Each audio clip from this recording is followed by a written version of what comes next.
Ladies and gentlemen, please welcome Minister of State, the Departments of the Taoiseach and Foreign Affairs and Trade, with special responsibility for European affairs and data protection, Mr. Dara Murphy.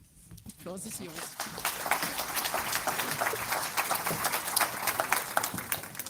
Well, good morning. That's a great introduction. Thank you very much, and I'd like to thank the IAPP for having me here this morning. And it's funny, you know, these things that we put up. There seems to be one agreement, whether you want to call it the right to be forgotten or whatever else. Whatever politicians say can never be forgotten. We're definitely in the group where there's agreement. And I'm delighted to be here at this very important event, and to thank, as I said, the IAPP for the invitation. And I suppose I just want to talk to you briefly both about developments in our own country in Ireland, the European Union data protection regulation generally, and I suppose our own new data analytics centre and our Magna Carta for data.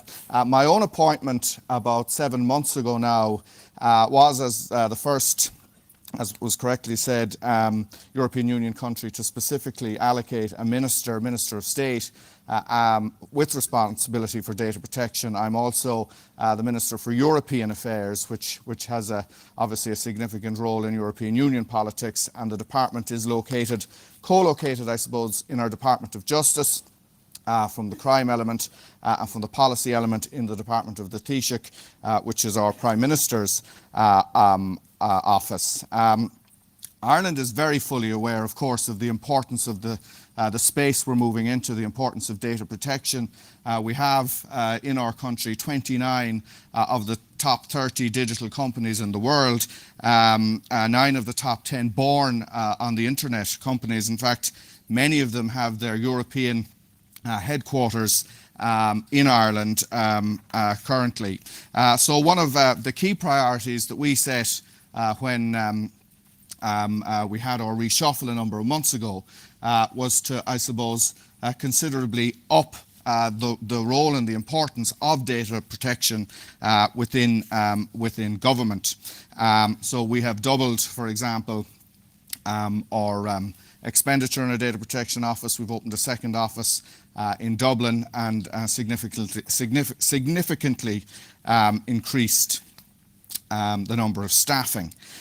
So as you will be aware, by the end of this year, it is estimated that there will be almost 5 billion connected things in circulation, which will rise to 25 billion over the next 4 years. The Internet of Things, of course, is here, and it's growing very, very quickly. Against this measure, I suppose, we finally in Europe have moved towards moving with more energy and more speed with respect to the data protection regulation. I'll come to that in a minute. Domestically, and I suppose every country is dealing with this issue in a different fashion, we have put in place an interdepartmental group to look at data protection. You'll be aware at the moment, even in the European Commission, there are 3 commissioners, all of whom have some role in the digital or in the data space: Commissioner Ansips, Oettinger and Jourova. So we're trying, I suppose, to give a single point of contact for our departments, whether it is in the justice element, whether it is in how our departments exchange data, and of course some of our large data holding departments like you would have here and everywhere else in Europe, our departments of health, education and social protection. The theory is, I suppose, to have a shared and common practice across all of our departments and allow, I suppose, to deliver an effective public policy through the benefits that can be accrued from data management, data analytics, and indeed data sharing. And I suppose the objective is to try and find the correct balance between the potential there is in sharing data and the vital importance in protecting our citizens' rights through privacy. So we have also established a data forum which brings together data privacy activists, industry, key academics, both from the legal and indeed from the technical area. And I suppose the parallel ambition is that we will continue to grow within the analytic and the data analytic space to continue to grow our country as a hub for technological investment and all that comes from that, from job creation and research and development. Just briefly, and Mindy's going to keep me honest on the time because we're going to have a little Q&A, and I'm always kind of worried when you're the last speaker in a session because I can sense the ambition for coffee and all the rest of it. But since my appointment, I suppose, the pace of the European Union data protection regulation has picked up speed. Now, I'm talking about speed at a European Union level of speed, which is different perhaps from the level of speed the rest of us would envisage. Since our presidency, it has been a very key area, and we are very, very strong supporters in Ireland. And in fact, I should say that the Irish position, the United Kingdom position, the Dutch position, and another number of European countries is indeed very, very similar. There's almost no difference, in fact, between the Irish view on most elements of the data protection regulation and the view that there would be here in the UK. We all are aware that given the remarkable speed and pace of technical change, that the fact that Europe is operating under 1995 laws is, to be frank, ridiculous. It was 8 years before companies like Google or Facebook even later appeared. So the rules, the laws, the directive we have is not fit for purpose. And we consistently hear our commissioners in particular talking about Europe needs to be placed to take advantage of technological developments. And we must, of course, do this while ensuring that we put the rights of the citizen at the heart of everything that we do. So therefore, it's vital that the new rules we put in place are workable and that they do not increase. Ideally, they should reduce the levels of administrative burden and provide consistent applications of the rules that will create the right environment to create jobs and growth while also protecting civil rights, digital rights, and data protection and privacy. We have been strong supporters of the principle of the one-stop shop. And from the outset of negotiations, we have made that very clear. This new system will make it easier for European Union citizens when it comes to enforcing their rights across our 28 member states. As you know, under the regulation as currently proposed, any EU citizen will now be able to go to their national data protection authority for complaints covering breaches anywhere in the European Union. The one-stop shop, if it is implemented correctly, will also be a huge benefit for companies. It will allow a company that has a presence in more than one member state have a single regulatory point of contact. This is vital if we believe in any sense in the digital single market and having the capacity for businesses to function here in an efficient manner. This new citizen must crucially protect against delays and additional costs for both citizens and businesses. And I think at this time it is vital that Europe does not send the wrong message as to how we conduct and do our business. Now, we have seen significant progress, but there is very, very much more. There's much more work that needs to be done before June's crucial meeting in Luxembourg, when the Latvian presidency hopes to see negotiations concluded. But there are a significant number of areas which will have to be discussed. The right to be forgotten, and I'm now very self-conscious about using the term the right to be forgotten, and of course profile as well, are both areas, complex areas, and they raise the question, of course, between the balancing of rights. In relation to profiling, we support the current proposals, but we need to ensure that we don't stifle the potential for innovation. Our preference is for improved transparency and a prohibition on discrimination to be included within the regulation. Can I just say it's fascinating when we talk about the rights, the freedom of expression. We have significant engagement at ministerial level with the 27 other member states, and indeed quite a significant interaction as well, of course, with politicians from the United States of America. And what is striking is the cultural difference and differences that we have as a group of people on either side of the Atlantic when it comes to this competition and balancing of rights. Certainly in the UK, in Ireland, and even more so in the United States, the ambition to have strong laws around freedom of expression, freedom of the press, are very much to the forefront. As you move across into the European Union, and there are many cultural reasons for this, privacy law becomes a much stronger motivator from the political systems and from the government systems. And I think we need to understand the dynamic, and we need to see exactly where our partner countries are coming from in this space to try and understand their histories, which are different, I think, from the histories that we have perhaps as you push across further west, and to explain and to encourage and indeed where required, of course, to be willing to compromise.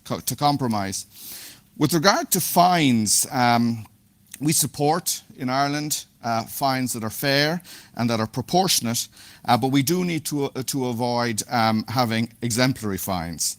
And again, we need the regulation to be clear so that people know exactly what is proposed and what is likely to be the case as they go through a process.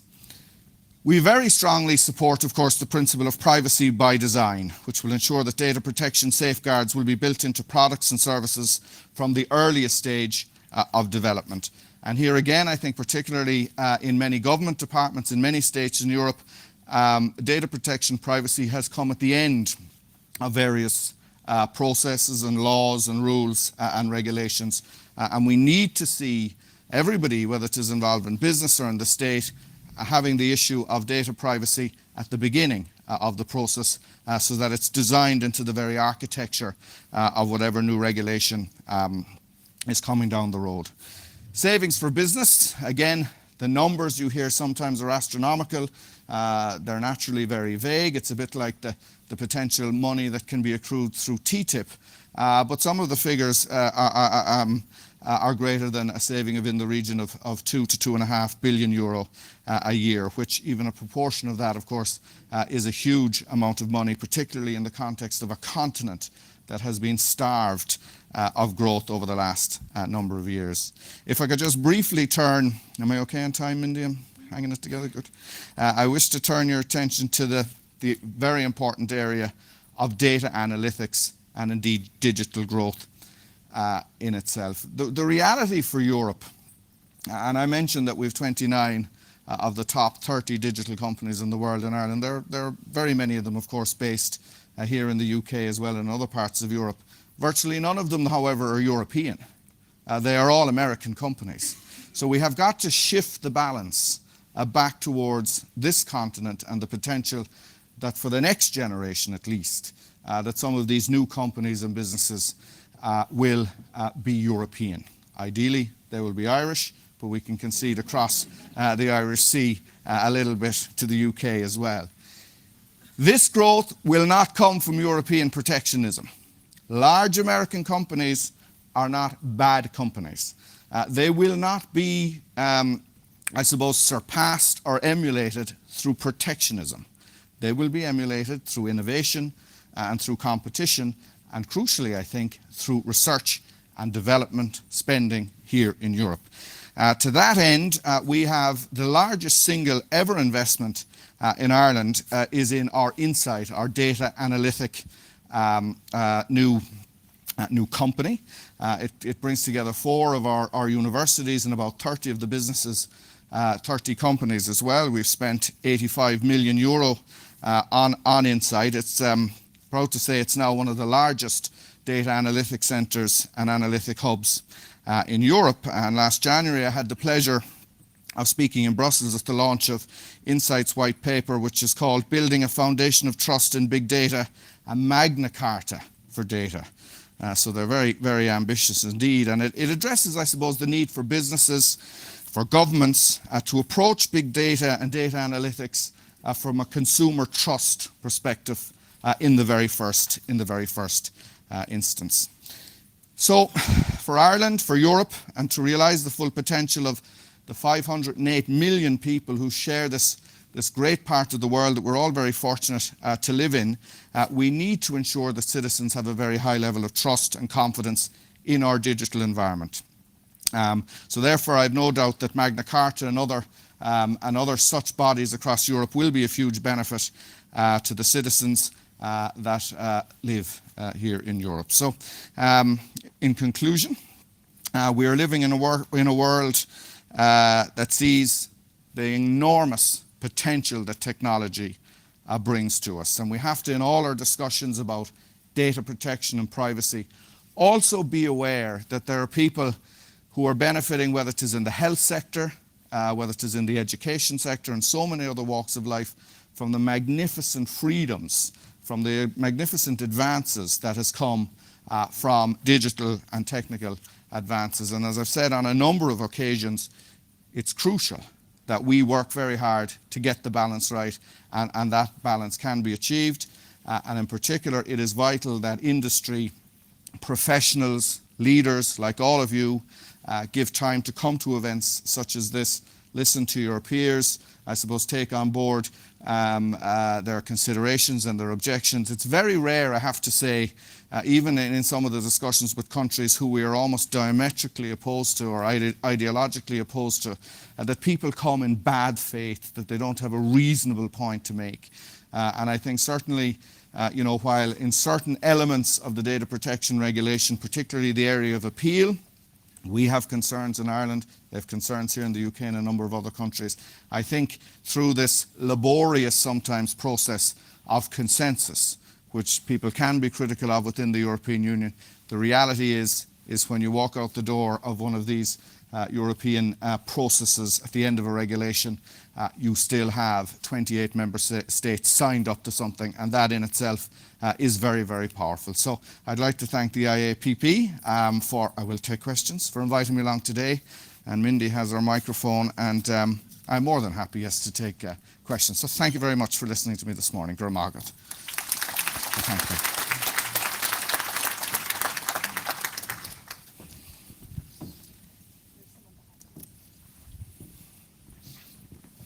Thank you very much. It was a very interesting speech. I received rumors from Brussels that the concept of pseudonymization will not be any longer really supported by the Council. Could you please share some insight with us about this? Well, you won't be the first person who's heard a rumor from Europe. I didn't see where you are actually when I was getting the water. Yeah, I mean, there has to be huge potential in pseudonym. I have a problem with the pseudonymization. Anything really that can allow the potential benefit to be derived from data that allows anonymity for people to be protected, there has to be huge potential within that. There is, of course, a fear, given the reconvertibility back that's implicit, that you're actually defeating the purpose of the pseudonym in the first place, and that data should be anonymized completely. But look, these proposals are being discussed as we speak. I think in that particular case, we're very much in the area of if we go too far, we will be completely stifling this part of the planet with respect to research, development, and certainly from my point of view and our point of view, I would be concerned if there were to be any sort of further dilution in the proposals that we think at the moment are quite balanced. But what you often, I always wonder, should I say these things in public forums? I always wonder about some of the rumors that come out. They're out to, I suppose, to test the water. I agree with you that this quite often is the idea of such a rumor, but if we talk about privacy by design, and if we take privacy by design very seriously, then pseudonymization, or if you like the term coding, for example, is a very important and crucial part there. And is also understood on the other side of the Atlantic. If you go to HIPAA, that's the federal laws that protect health information, the limited data set is there exactly the same concept. And we should be very careful if you would say goodbye to this concept in Europe, because fully anonymous data, if you talk about age of big data, do not really exist any longer. So we need a concept that support research activities with a form of a limited data set, where eventually the term pseudonymization is not really the best term. Well, the term may not be the best term, but I suppose the principle of allowing that balance occur, whereby, but I mean, your point is correct. I mean, it will either function properly and give full protection, or it won't, and that will be back to the privacy by design element about the terms and conditions, and I suppose ultimately back to the confidence that people will have. But you have to remember, in most areas, and the area you've picked is one of the areas where there probably will have to be some latitude for medical research, the health area, but within privacy design, the explicit consent of users will be required. Whether data is anonymized or not, in many areas will be back to the user's decision. But we have to be extremely careful there, because in the health industry, especially the pharmaceutical research activities, we have the concept of protect the identity of the study participants since 1947. And if we would now try to destroy it with the data protection regulations, that would be really a shame. And that is why we have to be extremely careful with what we are doing there. I agree with you. I can't see the reason in the pharmaceutical industry why it would have to be, the pseudonym form would have to be used, though. I think in that instance it should be anonymized.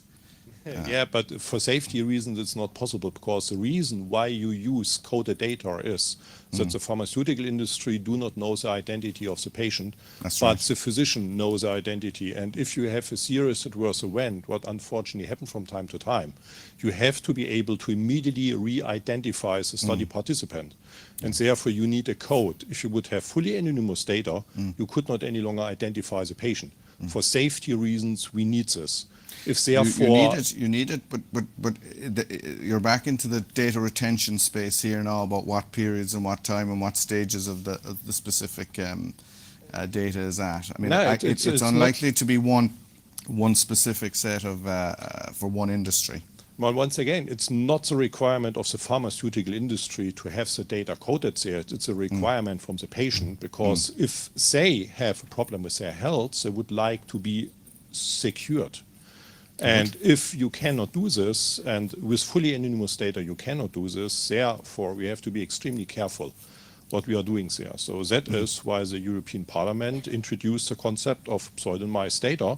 And to be honest, the Council so far did an extremely good job to even implement a form of a concept of framework, like code of conduct or so.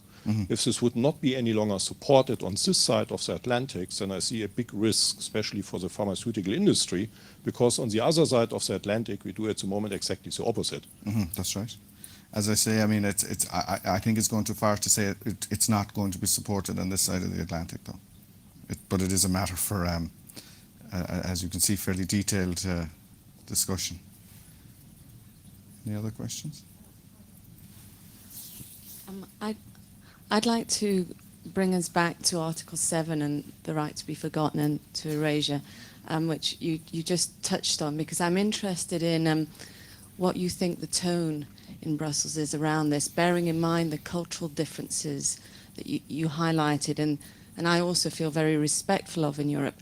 But is there appreciation around Article 7 to the rights of individuals to have access to good journalism and free journalism, as well as the rights of individuals to be forgotten, if that's even possible? I mean, I dislike the phrase as well, because it seems such a simple provision, but as we know, Article 80 is being watered down a little bit, and this simple provision that had its roots around perhaps protecting teenagers who didn't like their social media pictures has much more far-reaching effects, as we're seeing at the moment. It's almost like a political tool in many ways, and yet I'm not sure. I don't know what's being spoken about in the rooms in Brussels, and it'd be really interesting to hear your view on this. Well, firstly to describe it as a view from Europe would be there are many different views. From all sides. I mean, it strikes me, it has always struck me that what we had was a European Court of Justice ruling that just pulled the first piece of the thread, and as you pull it more, the whole garment has sort of to come away, and now it's being stitched back together. I mean, as I say, there's real clarity and acceptance that when you're talking about postings by underage young people who may have made a mistake or whatever else, and there's real clarity about, I suppose, directing very large multinational search engines as well and the resources they have. And I do feel there is a political element to this in some quarters. I think, to be blunt, I think there's an anti-American element to it. I think there's, as I said, there's sometimes a simmering protectionism, and then there's a more understandable ambition, in fact, that there would be greater, I suppose, competition within the market, and indeed that Europe would play a part within that competition. So the third part is more understandable, or more reasonable than the first two parts. And then you move to the other side. I rather flippantly mentioned politicians, but they're a good example. Journalists as well, I suppose, would be in another category whereby, it is vital for democracy in Europe that the concept of freedom of expression, freedom of association, that is protected. And I suppose we have a job in certain countries to make the point that, okay, privacy rights were very, very much hindered during a period in Europe's history, but so were other rights such as freedom of expression. And both rights were actually removed. And to try and, I suppose, focus not on the big names and the many billions of dollars that they take out of Europe, but rather the underlying rights that they support, because these companies are making advertising money because hundreds of millions of Europeans use them many, many times a day. That's a choice, a free choice that's made by all of us. So I suppose the sense I think that I'm getting is that there is a sort of a gradual acceptance that we do need to move to a greater balance, and that the concept of the right to be forgotten, and as you say, I mean, it was never a sort of a term that was meant to define a European policy, but that we also have to enshrine within the data protection regulation, in fact, all of the rights that there is better balance. And I think we have done quite a good job, particularly, if I may say, from Ireland and the United Kingdom and a number of other countries, in actually making this point reasonably. But it needs to be made, because it's not just important for people in Britain or Ireland. It is just as important for people in Poland or wherever else they may be. Now, Poland's a bad example, actually, because the Polish government actually supports the position we have here in Ireland and the United Kingdom as well. But I mean, in the East generally. We're going to have to. You have a quick question? I can take a quick question. Okay, very quick. Yeah. Everybody. These are always dangerous, the quick question. Super quick. What can the Irish government do about the fact that the competence of the Irish Data Protection Commissioner seems to be unfairly challenged by other data protection authorities in Europe? Well, they're not unfairly challenged. We have a very strong tradition of independent courts, Director of Public Prosecutions. We will be, under the new regulation, bound by the exact same laws as they will in every other member state. And anyone who feels a judgment of the Irish DPC is erroneous in any way will have recourse to the courts. We have doubled resources. We've opened a new office. And I think we will show beyond any doubt that Ireland will be more than capable, willing and ready to regulate in the best interests of our citizens and the citizens of other parts of the European Union. We're very proud Europeans, and we won't be found wanting. So my concerns are zero. It's my job to get them the money. So thank you very much indeed. Thank you.